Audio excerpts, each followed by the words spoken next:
If there is one thing that marks off the moral philosophy of the last 30 years or so from earlier moral philosophy, I think it's probably the concern of moral philosophers with language, with how moral utterances differ from non-moral ones in their use. Previously, it had been assumed that to call something good was at least to describe it. G.E. Moore, for instance, started from that assumption and went on to ask whether goodness was a natural or a non-natural quality. Then, in 1944, was published a book called Ethics and Language by C.L. Stevenson. And we came to see that besides a descriptive use of language, there can be an emotive one. Language can be used to express one's feelings and to persuade others to feel likewise. The trouble about emotivism, as it was called, was that it became rather hard to see the place of reason in ethics. Certainly you can't recognize something as good without feeling drawn to it in some way, but isn't there more to it than that? Can't people argue about what is good, about what ought to be done? Isn't there such a thing as moral reasoning? It was against this background of thought about the nature of morality that Richard Hare, White's professor of moral philosophy in the University of Oxford, wrote two books, The Language of Morals and Freedom and Reason. In this programme, he discusses his moral philosophy with Anthony Kenny, Fellow of Balliol College, Oxford.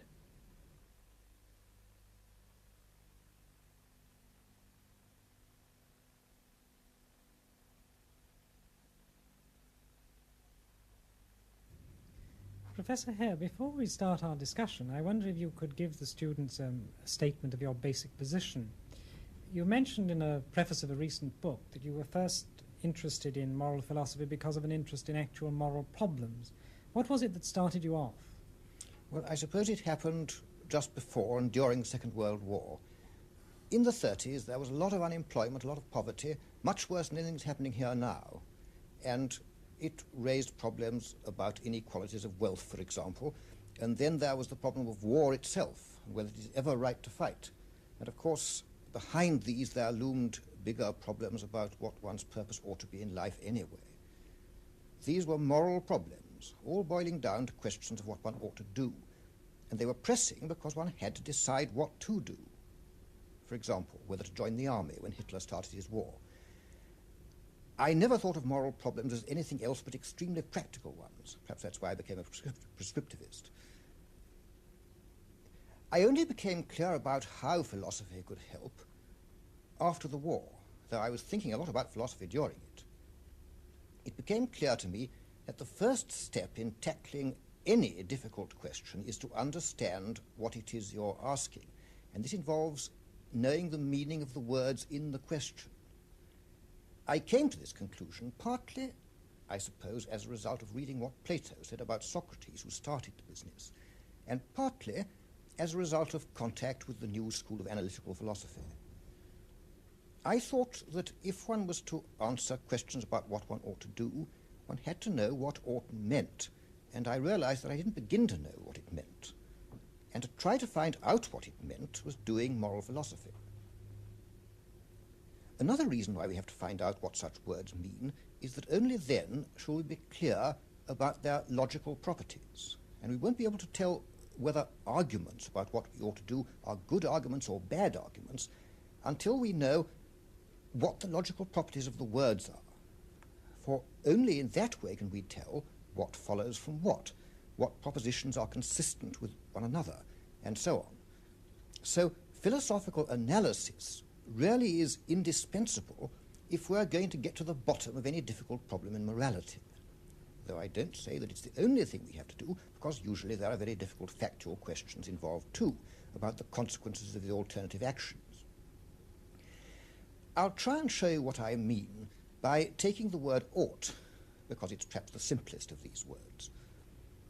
What I think I've discovered is that this, I don't think I was the first person to discover it, but what I think I've discovered is that this word has two properties which together determine its meaning. First of all, it's not emotive, that'd be quite wrong, but prescriptive. This means that for any ought statement, there's something that counts as acting in accordance with it, and that if you don't so act when the occasion arises, you can't be really and sincerely subscribing to it, unless, of course, you're unable to act as it requires. The second logical property that ought statements have is what's been called their universalizability. I apologize for these long words. By this I mean that if I say that someone ought to do something, it has to be because of something about him and his situation, and that if this something were to be true of any other person and any other situation, I couldn't without inconsistency deny that the person in that other situation ought to do the same. In fact, moral judgments rest on principles, perhaps complex principles, applying to all situations of a certain kind. And it's these principles that we are really subscribing to when we make moral judgments. Now, in my first book, The Language of Morals, I was trying to establish that moral judgments have these two properties. And in my second book, Freedom and Reason, I was trying to show how a theory of moral reasoning can be founded on these properties.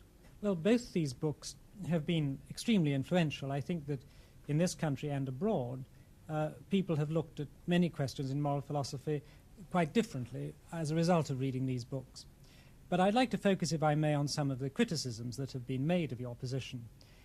I don't think that people really want to contest, not in this country at any rate, that moral judgments are universalizable. And I, for my own part, wouldn't want to contest that they are prescriptive if all that means is that they have consequences for action.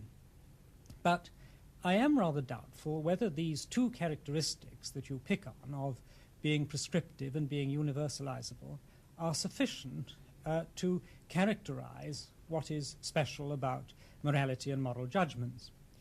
Can I just go over the distinction which you make between is statements and ought statements to see that I've got it right?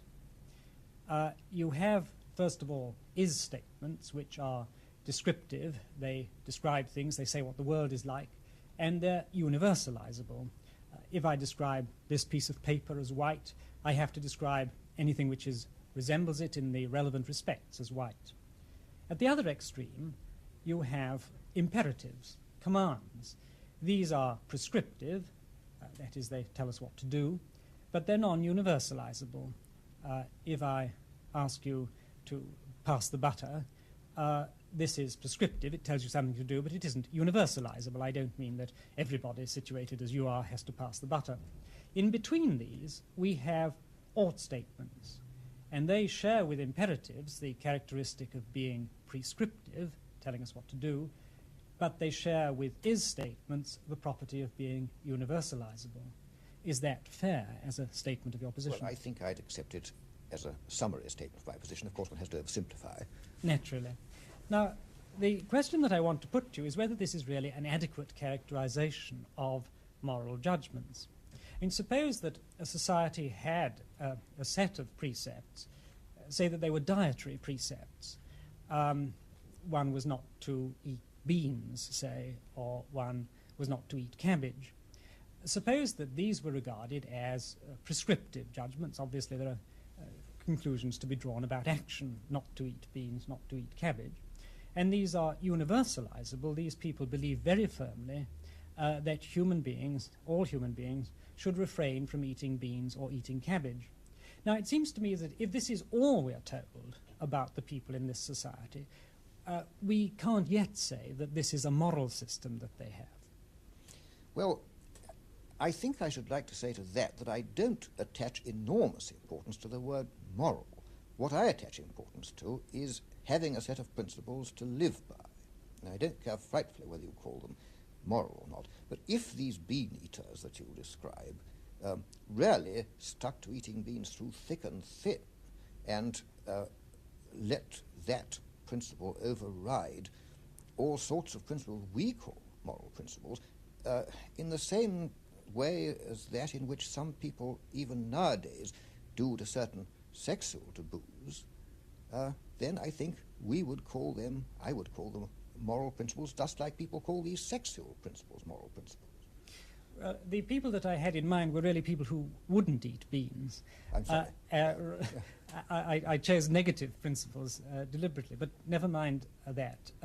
You said if these people allowed the eating of beans or the non-eating of beans to override things which we would call moral principles, then we might say that they had a moral system too. I think I agree with that, but it seems to me that now the crucial point is, what are the reasons why we call the things that we do call moral principles? And I put it to you that it is that there must be something else besides being prescriptive and universalizable, which makes us call the things we call moral principles by that name. Excuse me, I don't think that's really the question at all. I think the question is not why we call them moral principles, but why we accept those moral principles and don't accept the moral principle about not eating beans.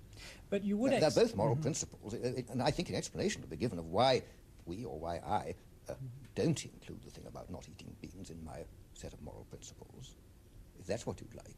But if anybody did, I would say that he held a very extraordinary moral principle. It would be enough to make it a moral principle merely that he held it in this way. It would be enough to make it his moral principle. I would say of him that he was holding it as a moral principle. If he really stuck to it like that, yes. Like people stick to... I mean, take the rules against incest, for example. I think I can imagine a culture which regarded the rule against incest in much the light in which you evidently regard the rule against eating beans. And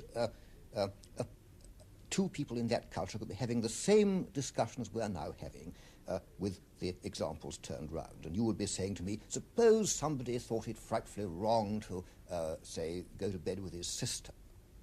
Could you really call that a moral principle? Well, you don't think that there has to be anything about the content of a judgment in order to make it a moral judgment? It doesn't have to have any connection with human welfare or happiness or anything like that. Not in order to make it a moral judgment.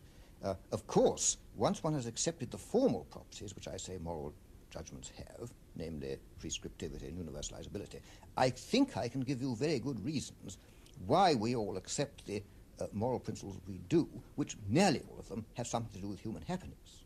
But I refrain from writing this into the definition of the word moral simply because I do wish to be able to argue with people, and thus meet people who don't think of human happiness as of prime importance.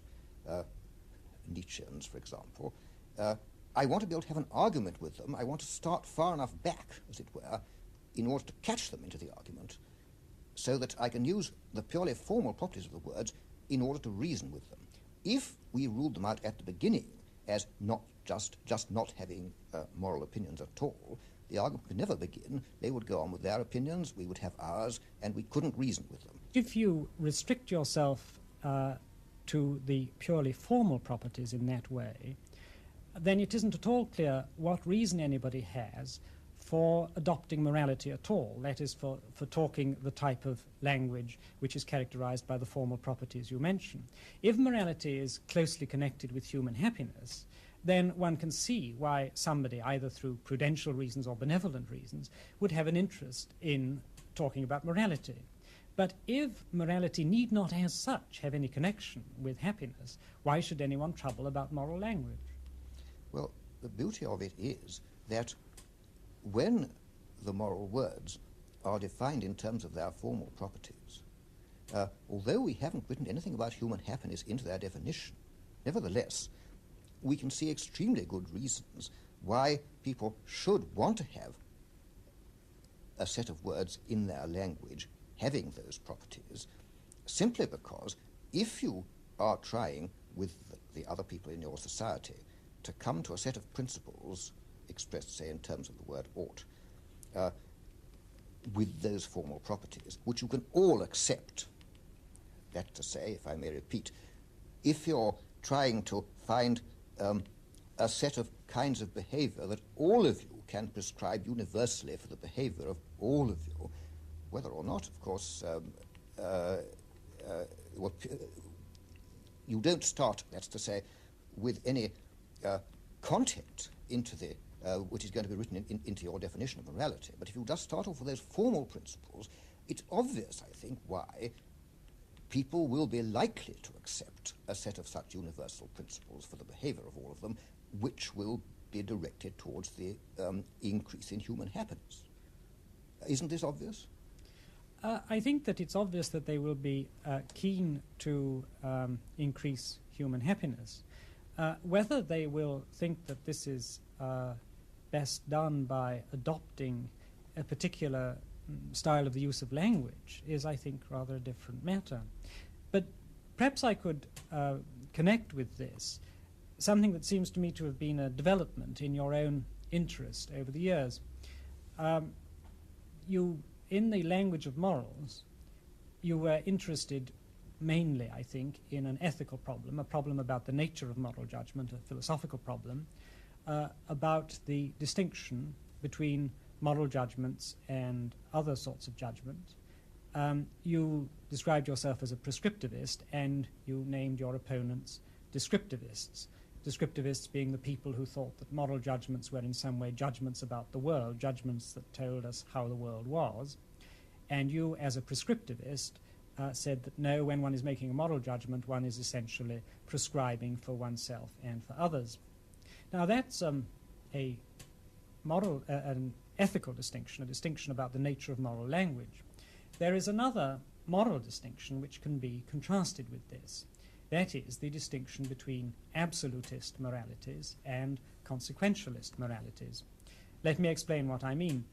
An absolutist is somebody who thinks that there are certain types of action which should never be done, no matter what the consequences. He may say, for instance, nobody should ever be judicially tortured, no matter what would be the consequences of not torturing him. Somebody else, a consequentialist, might say, we can't decide in advance whether torture is right or wrong. In any particular case, we must try to assess the consequences of torturing somebody or of not torturing him. The classical utilitarians, I think Bentham and Mill, were consequentialists in this way.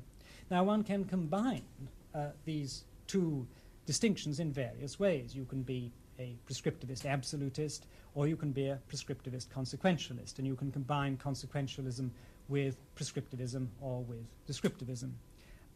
You yourself, if I understand rightly, are a prescriptivist consequentialist. Well, I'll be able to say that when I understand your distinction better. I incline to think that in most senses of absolutist, at any rate, I'm an absolutist. For example, I'm not a relativist, but that I think is not the distinction you're making. I don't really see why a person who assigns importance to the consequences of actions, what you're doing when you're doing something, can't be called an absolutist in any sense I would understand. I mean, a person, for example, who thinks that one absolutely ought not to bring about pain in somebody else by torture. Now, isn't that a consequence that one's forbidden to bring about? Well, one can be absolutist about some things and not others. Certainly, one might be an absolutist about torture and say that torture is absolutely wrong, meaning by this, that once any action falls under the description torture, you don't need to know anything more about it in order to know that it's wrong. And the same person might not be, say, an absolutist about lying. He might think some lies were all right, some lies were not, and one ought to know more about them. I'd like to ask you, as not now as a moral philosopher, but as a moralist, whether you are in fact absolutist about torture, whether you think torture is always and absolutely wrong. Well, it's hard to answer that question until you tell me what I'm allowed to include under always. Now, I can imagine, I can think up situations, entirely fantastic ones if you like, in which I would think it right to torture somebody in order to extract information for him. I give an example of this in one of my books. But I don't think that such situations are likely to occur. Even if they do occur, really, I think that once the people who are in charge of these things, say members of the police force, get it into their heads that it is sometimes legitimate to torture prisoners, they will so easily persuade themselves that the particular case which confronts them is one of these cases. And so, therefore, it is very much best if they simply rule it out from their minds. The point here is, I'm not against these rather simple principles, which I think is what the absolutist is really after. I'm not against them. The quarrel is one about their status. But doesn't this mean that you think that the philosopher should really deceive the policeman? You, as a philosopher, having studied the hypothetical cases, can see that torture isn't always wrong, but you think it would be a good thing if the policeman believed it was always wrong. Well, here I'm importing the question of belief onto. I mean, I don't like to talk in those terms, but I think it would be a good thing if the policeman, or I, if I were a policeman, even if I did philosophy sometimes when I wasn't being a policeman, I would still think it right for me as a policeman to put the idea of torturing prisoners out of my head. And this is a perfectly consistent position for a philosopher to hold. As a philosopher, I can say, well, there might be fantastic situations in which it would be right to torture people, but once I get into my constable's uniform, whatever a policeman wear, I must just put it out of my head, because although it's conceivable that such cases might occur, they're very unlikely to occur, and if I once let myself think they might occur, and that this case might be one of them, then I shall find myself doing it. I'm interested that you didn't like talking about believing that torture was always wrong.